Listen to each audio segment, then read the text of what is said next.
And how much voter fraud is there? The answer is very little.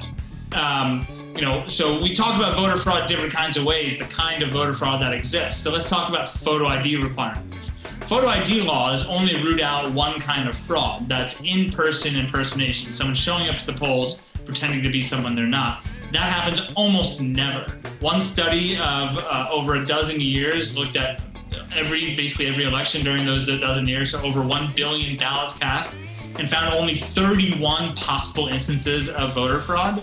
And then when diving into those 31, about half of them were things like a father and a son with the same name, and the junior showing up and getting checked in under the senior's name with the poll book. So, voter fraud, it just does not happen.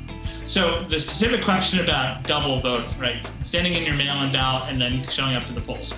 First, election officials have a mechanism to track that, because when they send your absentee ballot out, it's tracked and there's a record in it with your name. So when you show up to the polls, they're going to say, "Hey, hold up, you've requested an absentee ballot."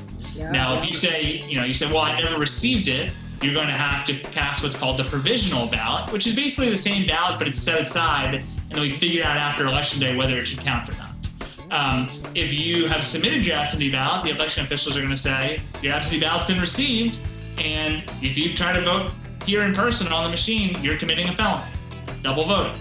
Every state and federal law makes it a crime to vote twice. So the system is set up to catch this. Now, I think election officials are going to be completely overwhelmed if you have thousands upon thousands of people doing what the president suggested. So it's dangerous for the election system, and they're committing a felony if they do it. But there are mechanisms based on ballot tracking to root out this when it might occur on occasion.